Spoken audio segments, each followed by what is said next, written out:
I'm really interested, Eleanor, in your view of, two aspects to what was announced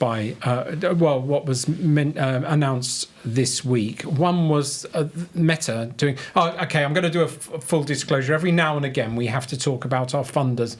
Meta are one of a number of funders that we desire for funding with our global signal exchange platform. And we're approaching all... I don't think we're being paid by Meta. We're under any contract with Meta at the moment, but we are trying to. So these organisations we talk about, it's a bit like Chatham House, isn't it, Emily? There's a whole stack of organisations that they chat about. Sometimes they even slag them off in intellectual debate, but they are also funding them as Chatham House members. When you have many, many, many funders like Chatham House does, then you can say what you like about any of them. But when you've got 4, you've got to be a little more sensitive. But I think let's ask Eleanor about it. We're going to ask Eleanor about Mark Zuckerberg, who's announced a U-turn on fact-checking on Meta platforms. And the other aspect I wanted to talk about was that he was wearing a $900,000 Swiss watch. Pick either of those, Eleanor. I mean, I think it's really worrying about scrapping the fact-checking because it's very clear, there was a UN report which said that misinformation about the Rohingya Muslims has actually led to people being killed on a really large scale. In India, we've seen the same thing, Facebook being used in really detrimental ways to spread misinformation about particular groups in society, leading to violence. Frances Haugen, the Facebook whistleblower, said that, this was about putting profits before people. And the Nobel Peace Laureate as well, Maria Ressa, has said, we're going to be moving to a world without facts if we carry on like this, which is ripe for dictatorships. So I'm really worried about it. I don't think it's good for our democracies, and I think it's a really detrimental move. Obviously, he's under pressure from Trump to do this, and he's succumbed to that. But that may be why Nick Clegg has departed in the last few days. Oh, you speculate in a very interesting way as well. And I mean, I'm just I'm struggling to find the other side of this argument. The Economist is arguing that the end of fact-checking is correct, and one of its own oversight board members, I can't remember her name, a Danish lady or a Dutch lady, herself admitted that while the old system was bad, so there's some view, not just amongst sort of Zuckerberg himself, that the system is bad. She's saying there are huge problems in what Mark Zuckerberg has just announced. So it's sort of not the end of the game. But isn't there a sense, just taking Trump's argument, it's my job, Eleanor, to try and sort of like sort of balance these arguments. Taking his Mark's new mate Trump's argument, is it sort of anti-right-wing rhetoric? Is it having a go? Is the fact-checking anti-right-wing? I mean, politicians should not be so irresponsible as to deliberately mislead the public about what is going on, and that should not be amplified by the internet. And I just think, both of those things are happening, and it's really, really dangerous for our democracies. So I think fact-checking, a world without facts, is a world where you can convince people of things which are so detrimental, turn them against each other, really tear at the fabric of our society. So I think it's really concerning. And free speech, again, we're going back to sort of, are the rights absolute? Free speech is not an absolute right. You can't incite violence and just sort of, forget about the consequences. And online, as well as the real world, needs to be regulated. And we were talking earlier, weren't we, Eleanor, about the differences between the US and the EU. And I think anybody who's thinking about digital regulation realises you need some sort of commonality in the approach, at least across democracies.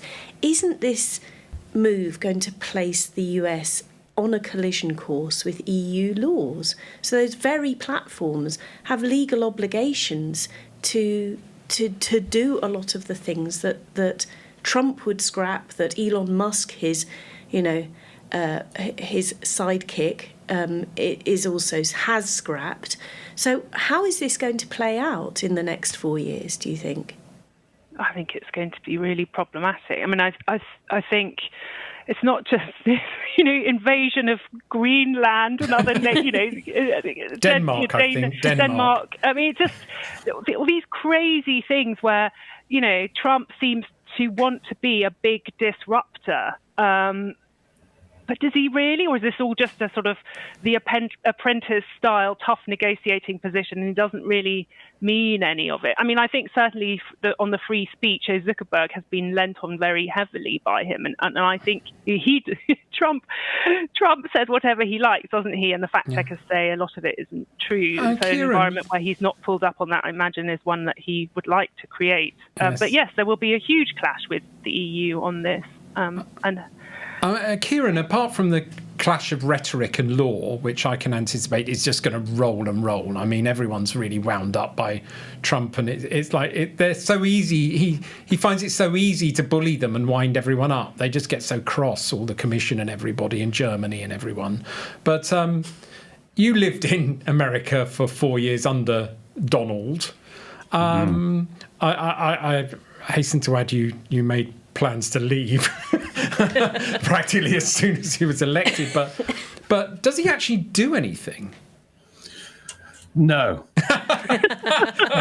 It's all about being constantly in the papers, in the media, everybody talking about. That's his power. That's the power you give him, by constantly talking about him and every stupid thing that he says.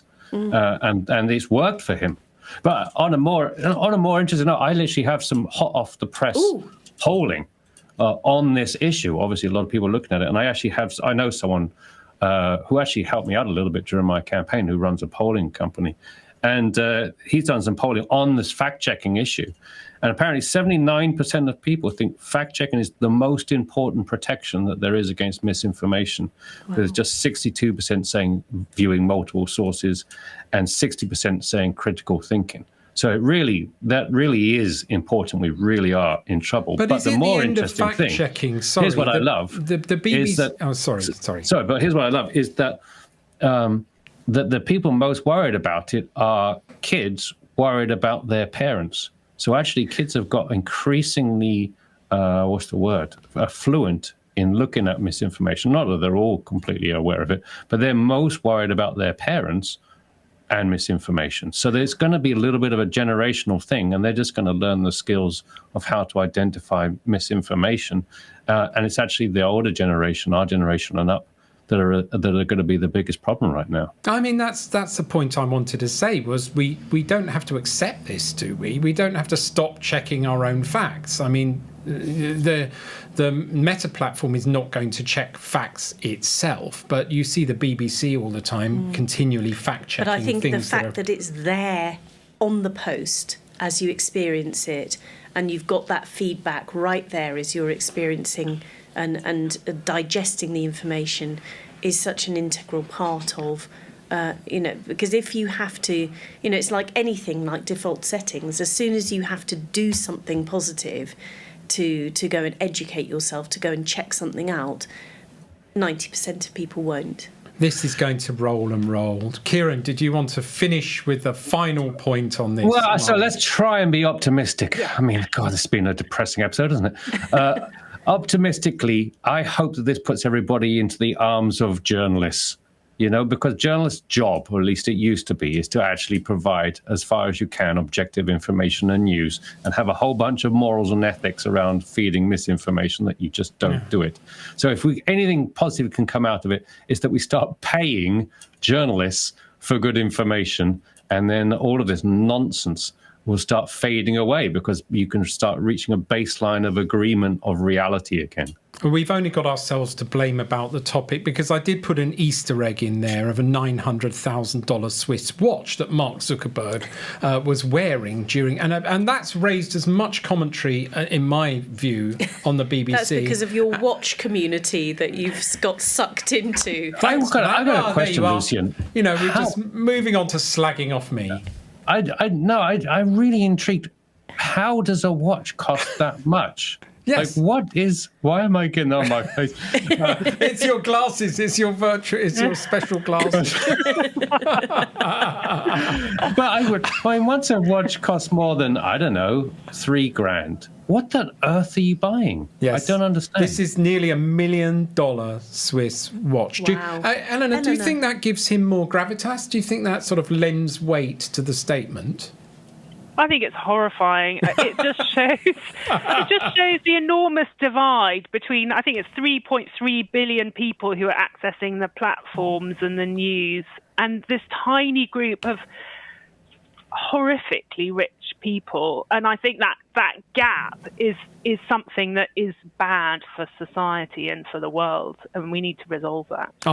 These are important messages that impact internet people like us who aren't able to afford $900,000 watches and are just trying to make bits of kit work and trying to stay within the law and within privacy laws and trying to write our privacy notices and give that as much credence as our software itself. Do we have Voice of God? Do we have a comment of the week? No. It's a new series. We should have checked that in advance, to be fair. I kind of knew. We were. It's the beginning of a new series, so yeah. Voice of God, we don't have to get that defensive. It's all right. We're all allowed a holiday the voice without of God being defensive. It's like, you try doing it.